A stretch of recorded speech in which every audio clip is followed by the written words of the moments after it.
দেখু, মোটামুটি শুরু কর। ঠিক আছে, তারপর আমি বলা শুরু করছি। ঠিক আছে নেবাদা, একেবারে চিন্তা করবে না। আমি ফাটাই দিতেছি, তারপর তুমি শুরু করবা। বন্ধুগণ, ভাইগণ, তোমরা হয়তো আমার এই পাশের মানুষটিকে চেনো।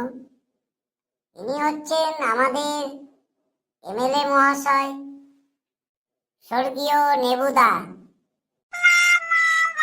কি উল্টো পাল্টা বলছিস? আমি তো বেঁচে আছি, তুই আমাকে স্বর্গীয় বানিয়ে দিলি কি করে? সরি, দুঃখিত, এটা মাইক বিভ্রাট ছিল।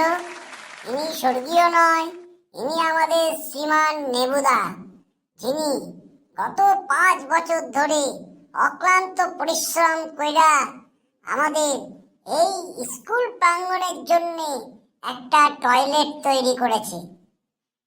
আমি জানি আপনারা এনার মুখ থেকে কিছু শোনার জন্য খুব উৎসাহিত হয়ে আছেন।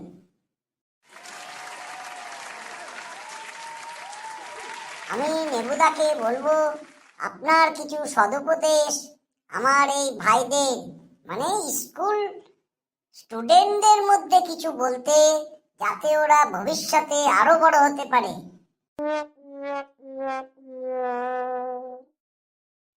নমস্কার ছাত্রগণ, তোমরা সব কেমন আছো?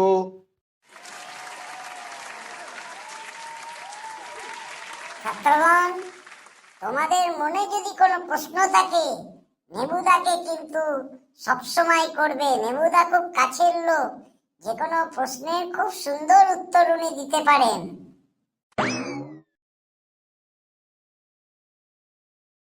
ঠিক আছে ছাত্রগণ, তোমরা আমার জন্যে এই যে স্কুলের ক্লাস ছেড়ে আমাকে দেখতে এসছো, এটাই আমার পরম সৌভাগ্য। আগে না স্যার, আসলে আমরা ফার্স্ট পিরিয়ড কইরা একটু রেস্ট নিতে আসি এই গাছের নিচে। এসে দেখি আপনি দাঁড়িয়ে আছেন, ওই জন্যও আমরা সব চলে এলাম।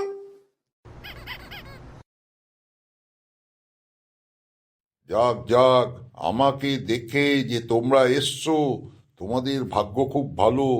আমাকে দেখার সৌভাগ্য কতজনেরই বা আছে।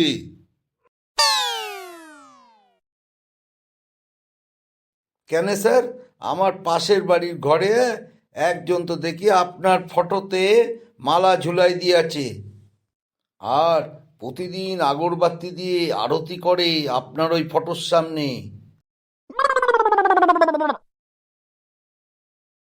কিরে কবু, এইরকম ব্যাপার নাকি? আরে নেবুদা, সেটা নয়, ওই অপোজিশন পার্টির নেতা আপনার ফটোতে মালা ঝুলাই রেখেছে। উনি প্রতিদিন আগরবাতি দেন, যাতে আপনি এবার ভোটেই জিততে না পারেন। ওইসব নিয়ে মাথা ঘামাবেন না, আপনি এদের একটু মগজ ধুলাই কইরা দিন।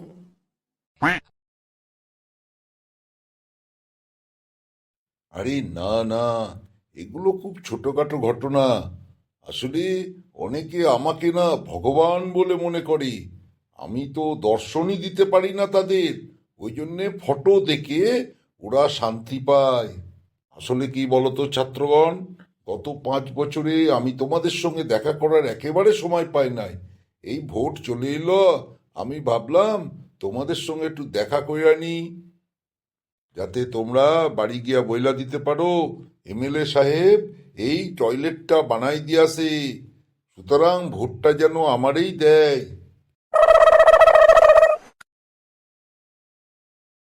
এতদিন তোমাদের টয়লেট ছিল না, আমি এই টয়লেটটা বানালাম।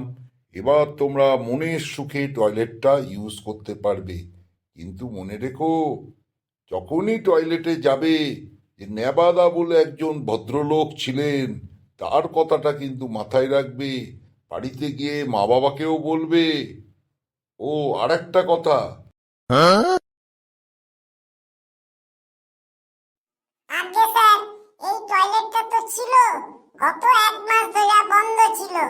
আমরা তো গত 1 মাসে গরমের ছুটি মানে সামার ভ্যাকেশনেও এই টয়লেটটা ইউজ করেছিলাম।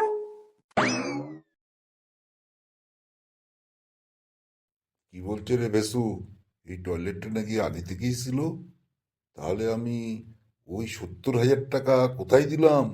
তুই তো নিয়েছিলি না টাকাটা? ঠিকই করে আছে নেবাদা, টাকাটা আমি নিয়ে আসিল বটে। এই টয়লেটটা আগে থেকেই ছিল, আমি 1 মাস আগে বন্ধ করে গিয়েছিলাম চাবি দিয়া। আর এই 2 দিন আগে রং চং কইরা এটা ঠিক পরিষ্কার পরিচ্ছন্ন কইরা আমি দিয়েছি। দাদা, ভোটের বাজারে টাকা তো ছড়াতেই হবে, না হলে ভোটটা পাবেন কি কইরা?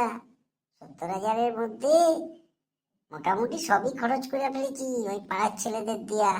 এই রং করতে 20,000 টাকা খরচ হয়েছে। ঠিক আছে, বুঝতে পেরেছি। 50,000 টাকা নিজের পকেটে ঢুকিয়ে নিয়েছিস। হ্যাঁ হ্যাঁ, ছাত্ররা তোমরা ঠিকই কইছো।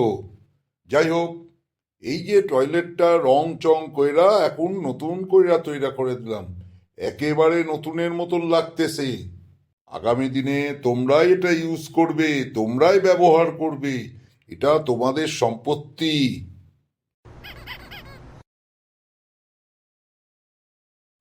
এর জন্যে কিছু মানুষের কর্মসংস্থানও হবে বটে, কোনো চাপ নেবে না। স্যার, টয়লেটের জন্যে মানুষের কর্মসংস্থান হবে মানে বুঝতে পারলাম না তো, কাজও পাবে নাকি? আরে হ্যাঁ হ্যাঁ, এই টয়লেটটা করেছি মানে, ধরো এই যে টয়লেটে যাওয়ার জন্যে একটা পয়সা তুলতে হবে, এর জন্য আমাকে একটা ক্যাশিয়ার রাখতে হবে। 50,000 টাকা খরচ হয়েছে বলে কথা, টাকাটা তো তুলতেই হবে। দ্বিতীয়, টয়লেটটা পরিষ্কার করার জন্যে আমাকে কাউকে রাখতে হবে, ওকে মাইনেটা দিতে হবে। তাহলে দেখছো তো কতজন চাকরি পেয়ে যাচ্ছে। আবার টয়লেটের চেম্বারটা যখন পরিষ্কার হবে, তখন যে গাড়ি নিয়ে আসবে ড্রাইভারেরও চাকরি হবে, যে পরিষ্কার করবে তারও চাকরি হবে। সুতরাং একটা টয়লেটের জন্যে পাঁচটি লোকের চাকরি হচ্ছে, মানে কর্মসংস্থান। তাহলে আমি যদি 10টা করি, তাহলে 50টা লোক, কতগুলো পরিবার? 50টা লোকের যদি 10টা করে ফ্যামিলিতে মেম্বার থাকে, কমসে কম 500। আমি তো 500 ভোট আশা করতেই পারি, ঠিক কি না? তালি দাও বাচ্চারা, খুব সুন্দর কথা বলেছেন উনি। নেবাদা, ফোন এসে গেছে। হ্যাঁ, নেবাদাকে লয়ে আইতেছি। দাদা চলো, আর সময় নষ্ট করে লাভ নেই, অন্য জায়গায় মিটিং আছে, আগামী মাসে ভোট। ঠিক আছে বাচ্চারা, আমি চললাম। আবার পরে একদিন আসবো, তোমাদের টয়লেট তোমরা ইউজ করো। আমি চললাম। মনে করবে বাড়িতে একটু বইলা দিও যেন নেবাচন্দ্রকে ভোটটা দেয়।